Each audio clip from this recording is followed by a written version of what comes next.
Please be seated. I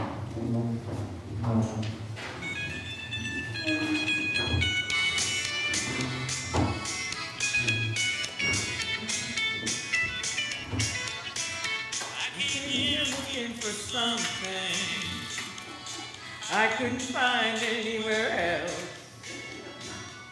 Hey, I'm not trying to be nobody. I just want a chance to be myself. I spent 1,000 miles of running. Yes, I've worn blisters on my heels, trying to find me something better here on the streets of Bakersfield.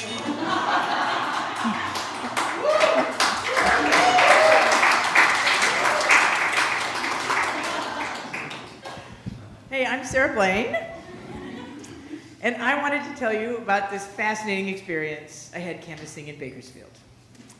So Vicki and I drove down there to join about 75 people who were concerned with how we are taking care of each other in the public sphere, who gathered there to learn and practice a technique called deep canvassing. So the political theory that inspires deep canvassing is that facts don't cause us to change our minds, that arguments don't cause us to change our minds, but making an emotional connection opens up the possibility of change. And emotional connection is made by exchanging personal stories. You know, the idea is that we're wired to connect with each other through our stories. And an open, non-judgmental sharing of our stories sets the stage to truly see who we are, what we value, and how we want to take care of the world. So tonight, we wash our feet, each other's feet, like Jesus washed the feet of his disciples at the Last Supper. And the dust on the feet of a sandal-clad, first-century Palestinian is dust from where that person has been. And where that person has been is that person's story. Love for us is love for our stories. I mean, what more do we want than to be truly seen and heard? So, easier said than done. The canvassing commitment was a minimum of 3 days, and we were trained every morning and every evening. We had presentations all together in a big group, and then we broke into smaller groups to practice the skills we had just learned. We practiced asking open-ended questions, recognizing and checking our own judgments, and using feelings words. Then we drove out to our canvassing turf and knocked on doors in pairs. And everybody greeted us with open arms and sweet lemonade. Kind of. So my canvassing buddy, who had a lot of experience in canvassing, he pointed out the hopelessness of knocking on a door with a Ring camera. They're never going to answer the door. And the last neighborhood we were in was full of front yards with locked gates and big barking dogs. So it was hard to even get a chance at starting a conversation. When given a chance, our opening was, hello, I'm Sarah Blain from the Dolores Huerta Action Fund, and we're here today asking you what it feels like to live in the country these days. We didn't have a candidate to pitch, although we did have a transactional agenda, and which was to see if our conversation changed people's opinions about their congressional representative. So we asked them to rate their congressional representative on a scale of 1 to 10 before and after the conversation. And that was the data we were, giving to the organization. So the first person who wasn't behind a closed door because he was walking out to his car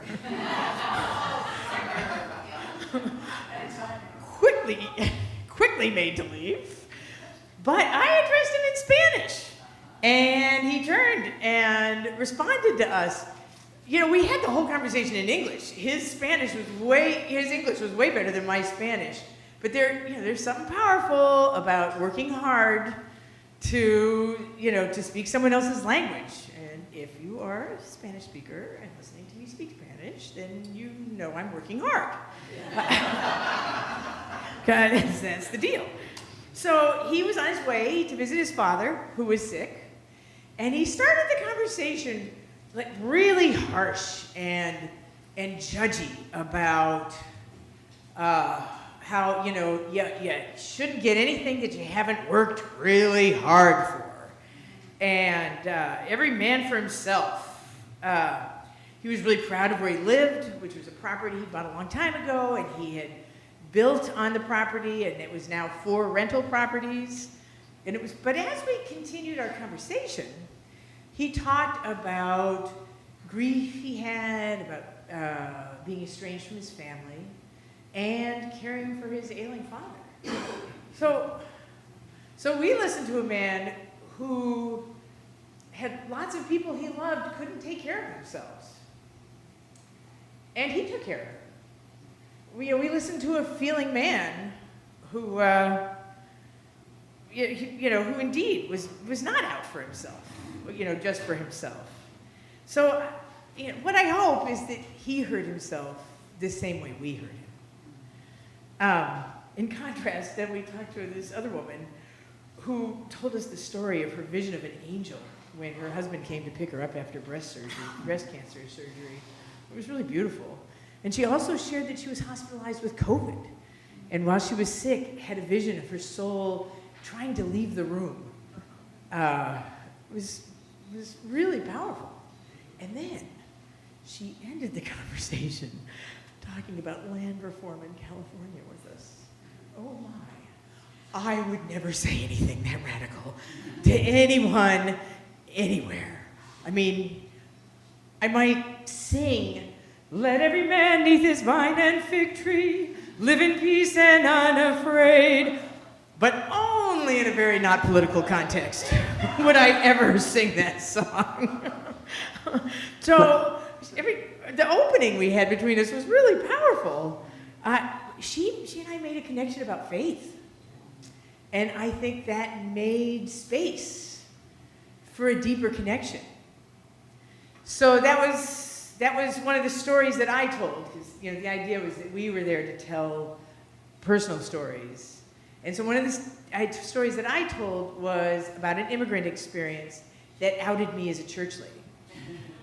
And then, which is an interesting thing to do. But then people might feel an invitation to talk about faith with me. It can be, a lovely opening. Clearly, you could do the reverse as well. But it didn't. It didn't this weekend. I don't know why. Anyway. And then, oddly, the other thing about the faith connection was, we had these 2 agendas, right? One is to make a deep connection, and the other is to gather data, right? So there's a little bit of sometimes a hard segue there. But the faith connection made that segue much easier. Because as people of faith, we have, our shared faith tradition is about our actions in the world. They're congressional representative in a town that is, two-thirds of the people are on Medicaid, and 1 in 5 are immigrants in Bakersfield.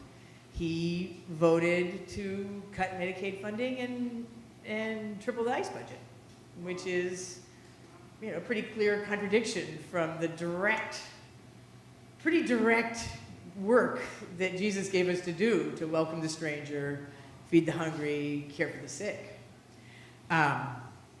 So and then we could talk about our vote being a prayer. So anyway, so the faith connection had just worked a whole lot of ways in those conversations.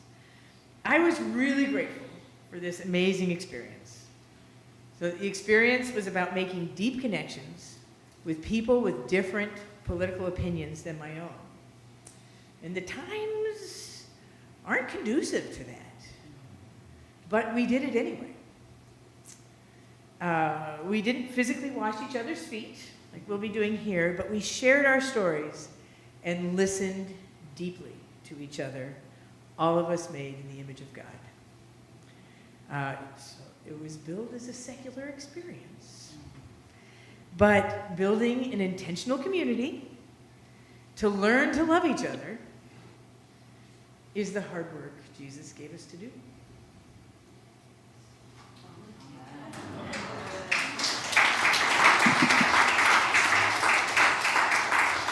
And Vicki, if you turn on your camera, everyone here will be able to see and hear you.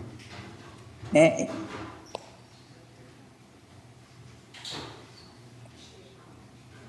There we go. Hey. Yay. Hi. Well, good evening, everybody. You know, I was thinking about this, that when Scott asked me to join Sarah and do this, you know, when Scott asks you, say, oh, yes. And then I thought, well, what a feat. How am I, you know, feet with A. How am I going to connect washing feet with canvassing? And so I began to think about it, and I thought, well, these canvassing experiences are certainly walking. We're walking on our feet, you know, a lot, up and down stairs, and we're going to reluctant voters who need to get their feet wet. They have sort of, you know, not been voting, the ones on our list. And so I kind of played with this thought, and then it really rang true to me when on the last day, the final day of canvassing, I was loading up the cooler of food with a friend, and you know, the dust in Bakersfield is not too far from the Mojave. It's about 40 miles away. And it's this slick, silky dust, perfect swivel material. And that's just what I did. I went flying. And, and the cooler came out of my hand and out of my friend's hand and landed square on my toe like a flying missile. And I just couldn't even believe it. You know, I just laughed and thought, well, there is something to needing to wash my foot. And I got some ice out of that said cooler, and off we went. You know, I was not going to be defeated by a fall. So the other thing that happened was that the rain, there's about 7 inches of rain in Bakersfield annually, and a good portion of it came down that day. It just, the sky opened, and, you know, maybe it helped with canvassing because people were home. A lot of times you get about 20% of the people to answer their door, and just so many people answered their doors in that last day. The neighborhood was really different. It didn't have the lush lawns that we had seen earlier in our weekend. It was more cactus. It was a lot more people spoke Spanish, so we were in Spanish sometimes, in English other times, and that seemed to connect us, like Sarah was saying. And I started thinking, you know, before we knocked, that I'd been spending the last year and a half telling people to not open their doors, you know, people who speak Spanish, but I had faith that they would, you know, faith was about. I saw statues of Mary and crosses, and I thought, you know, these people are going to answer. And they really did. So, you know, one of the stories that I remember from that day was that a grandmother had 19 grandchildren and one great-grandchild. And she was concerned about their schools. She was concerned about the parents, and the parents seeing the kids enough, the cost of food, the high price of gas to get kids to school, and her own health. And, you know, when we asked her, you know, how would she make some of these changes happen? Who could help her? What representative? Maybe a leader. And she'd heard of her representative's name, but she didn't realize he had voted for the cuts where 70% of the people have Medi-Cal and food stamps, SNAP. So as we, as she realized that, we mentioned the Dolores Huerta Foundation, and she knew that, and she kind of listened when we said that they have some candidates that they'll be mentioning that are alternatives. If you want to take this card, here's their URL code.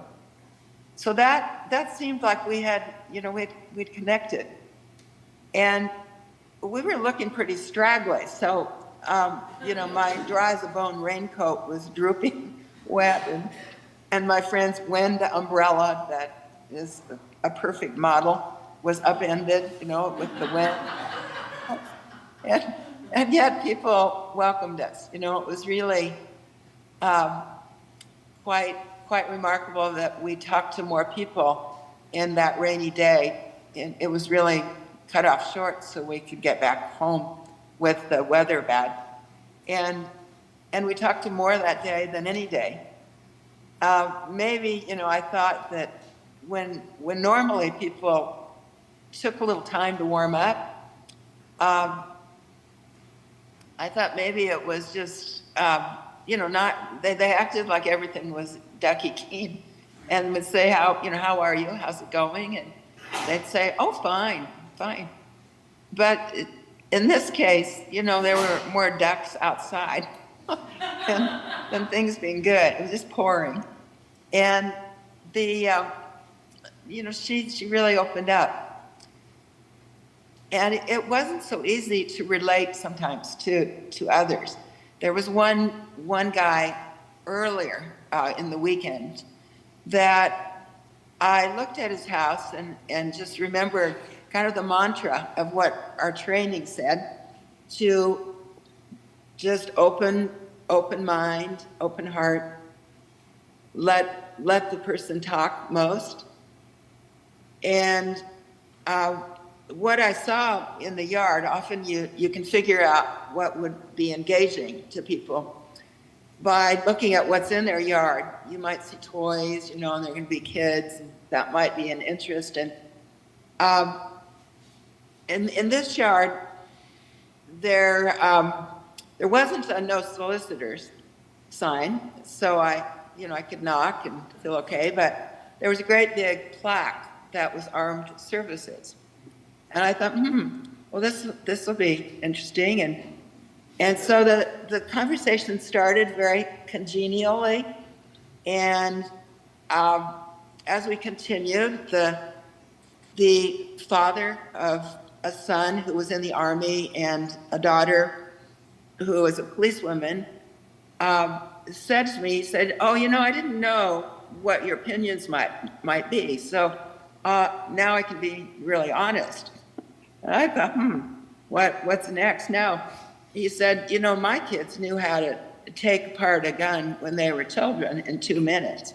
So when my son got into boot camp, he was shot by somebody who didn't know what he was doing. And I thought, well, he said, but he's doing fine. I said, really? It didn't sound that fine to me. And he said, yeah, he was awarded with valor, and the other guy's in jail. I said, oh, that's too bad. He said, no, he got what he should have had. And I said, well, he said, yeah, my daughter couldn't use her gun when the protesters in Portland threw bottles at her. And I really thought, well, what is too little or what's too much here, and how do I stay authentic and real? And so I sort of veered to, well, how's your own health? You're a veteran. You must have, good care. And he said, no. He said, I'm not covered well enough, and I work for the city. I also got care from them, but my premium's really high.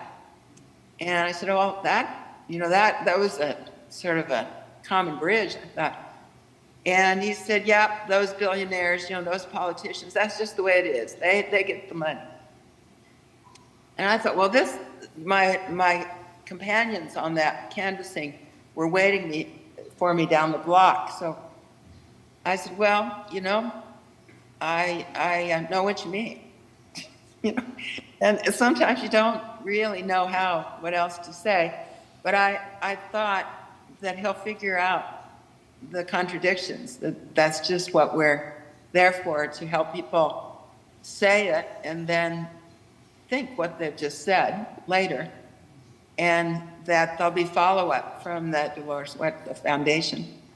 They're going 3 times to talk to people. And so I think by the 3rd time, people are more comfortable in thinking, well, what are some possibilities of what we do want? How do we do this?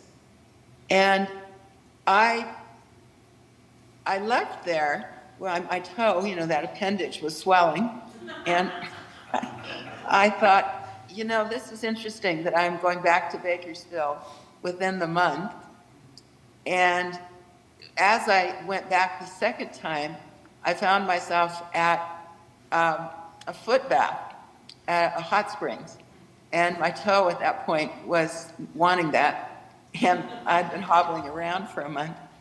So it was such a Holy Week story that, as you are doing there, just the reality of something corporal, like the singing that uses breathing, and in the vigil where I went at the detention center within a month, the singing and the moving, or walking and dancing, and the reality that even like this week now, the same week, someone else has died in Adelanto, the detention center. So it just really felt that what we were doing with canvassing was something physical with meeting others in a humble way. Well, thanks for listening.